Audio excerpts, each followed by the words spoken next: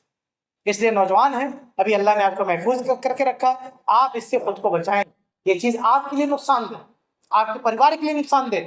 اس کے اثرات صرف آپ پر نہیں پڑیں گے، اس کا نقصان آپ کو ہوگا، آپ کے پریوار کو ہوگا، پورے سماج کو ہوگا، پوری قوم کو ہوگا. اس لیے اپنا بھی خیال کریں، اپنے پریوار کا، اپنی قوم کا. اس گندی عادت سے خود کو دور رکھیں. نشے کی عادت سے خود کو دور. اور یہاں ہندوستان میں کرائم بھی ہے، یہ جرم قانون شریعت میں بھی منع ہے اور قانون میں بھی جرم ہے، لیکن نوجوان بھاگ کے چلے جاتے ہیں. حد ہو گئی کہ مطلب غیر مسلم تحریک چلا رہے ہیں، نان مسلم لوگوں کو سمجھا رہے ایسا نہیں کرنا چاہیے. اور مسلمان 1400 سال پہلے اسلام نے جن منشیات کو بین کر کے رکھا ہے، شراب کو، دوسری چیزوں کو، ایک مسلمان شراب پیے یا جیسے نشیلی چیزوں کو استعمال کرے، بہت خطرناک چیز ہے.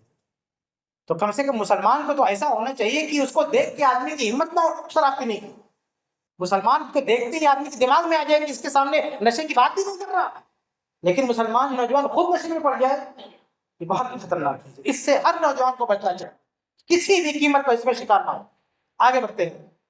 آخری چیز میں بات ختم کروں گا. آج میرے بھائیو ایک بہت بڑا فتنہ نوجوانوں کا ہے، تحریکیت کا فتنہ.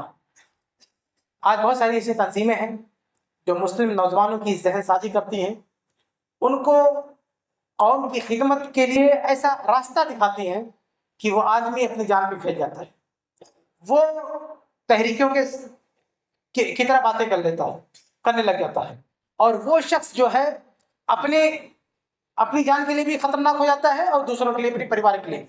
تو ایسے لوگوں سے بھی دور رہنے کی ضرورت ہے. اور یہ تبھی ہوگا جب یہ نوجوان علماء سے جڑیں گے، علماء سے نہیں.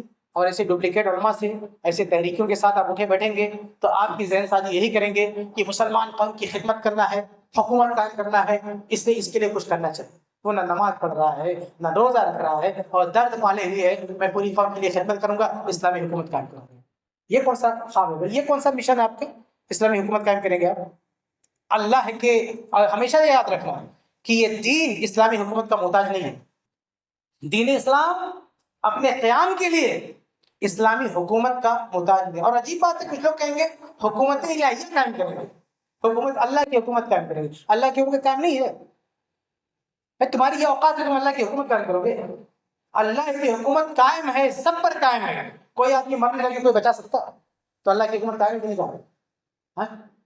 اللہ تعالیٰ کسی کو شفا دے کوئی روک پائے گا؟ کسی کو بیماری دے کوئی ٹھیک کر پائے گا؟ کہیں زلزلہ آئے، کہیں طوفان آئے، اللہ کے کنٹرول میں. کوئی کچھ کر سکتا؟ نہیں کر سکتا. تو اللہ کی حکومت تو قائم ہے. آپ شریعت کے نفاذ کی بات کر سکتے ہیں زیادہ زیادہ، لیکن اتنی بڑی بات بولا، ہر چھوٹا سا 100 گرام کی کھوپڑی لے کے اللہ کی حکومت قائم کرے. شرم آنی چاہیے. اللہ کی حکومت قائم کرے. اللہ کی حکومت نہیں ہے، اللہ کی قائم ہے. احکم الحاکمین قرآن میں اللہ تعالیٰ ہے. اللہ تعالیٰ کی حکومت ہے. اللہ تعالیٰ تو وہ ہے تنزیع الملک ممن تشاء. اللہ کہتے ہیں قرآن میں جس سے چاہتا حکومت چھین لیتا ہے، جس سے چاہتا دیتا ہے. تو دو بڑی کا انسان کہتا اللہ کی حکومت ہے. تو یہ نوجوان ایسے لوگ کے ناروں پر لگتے ہوتا ہے. تو اللہ کی حکومت قائم ہے میرے بھائیو. پوری دنیا پہ اللہ کی حکومت قائم ہے، پوری کائنات کی حکومت قائم ہے. اس کائنات میں جتنے سیارے، جتنے کونے، جتنے پلانٹ، سب پر اللہ کی حکومت قائم ہے. تمہاری کیا چھوٹے سے گولے میں رہنے والا چھوٹا سا انسان کہتا اللہ کی حکومت قائم کریں گے؟ سوچیں کتنا چھوٹا آدمی کتنی بڑی بات بول رہا ہے کہ اللہ کی حکومت قائم کرے گا وہ. تو ایسے مداریوں سے بھی دور رہنے کی ضرورت ہے. ہوشیار ہے یہ مداری لوگ ہیں جو اس طرح کی بات کرتے ہیں. شریعت کے نفاذ کی بات ہو سکتی ہے، اللہ کی حکومت قائم کرنے کی بات ہو سکتی ہے. وہ حکومت الٹی کا ہے.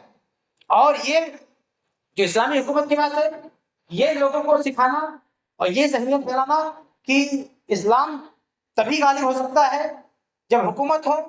تو ایسا نہیں ہے میرے بھائی. اللہ کے رسول کی حدیث ہے نا کہ حکومت کبھی رہے گی، خلافت رہے گی، کبھی چلی جائے گی، کبھی رہے گی، کبھی چلی جائے گی. لیکن دین کے بارے میں کیا؟ لا تزال طائفۃ من امتی ظاہرین علی الحق. دین ہمیشہ رہے. کوئی ایسا دور نہیں آئے گا کہ گیپ ہو جائے اس میں دین چلا جائے، لیکن حکومت آتی جاتی رہے گی. تو اگر حکومت اور دین لازم مطلوب ہوتے تو جب حکومت نہیں تھی تو دین بھی چلا جانا چاہیے تھا. لیکن حکومت نہیں ہے، لیکن دین رہے گا. اللہ کے رسول نے کتنے انبیاء کو بھیجے؟ اللہ تعالیٰ نے کتنے انبیاء کو بھیجا؟ ایک صحیح روایت میں آتا ہے 1,24,000. اتنے انبیاء آئے. ان انبیاء میں حاکم کتنے تھے؟ 4-5 کا ہم نے لے سکتے. اللہ کے رسول داؤد علیہ السلام، یوسف علیہ السلام، ایسے کچھ انبیاء کا نام 5-6 انبیاء کا نام لے گئے. باقی انبیاء حاکم نہیں تھے، حکومت کرنے والے نہیں تھے، تو کیا انہوں نے دین کا کام نہیں؟ یہ بھی بہت بڑا فتنہ ہے میرے بھائی. بہرحال وقت ختم ہو گیا، ورنہ اس تعلق سے اور بھی بہت ساری باتیں تھیں. یہ 10 چیزیں میں نے آپ کے سامنے رکھی ہیں جو آج نوجوانوں کے لیے فتنے ہیں، اور ان 10 سے بچنے کا طریقہ کیا ہے وہ بھی میں نے آپ کے سامنے رکھ دیا. اللہ سے دعا ہے کہ اللہ تعالیٰ ہم سب نوجوانوں کی اصلاح فرمائے اور صحیح راستے پہ چلائے، کتاب و سنت پر چلائے، اسی پہ زندہ رکھ، اسی پر موت دے. آمین.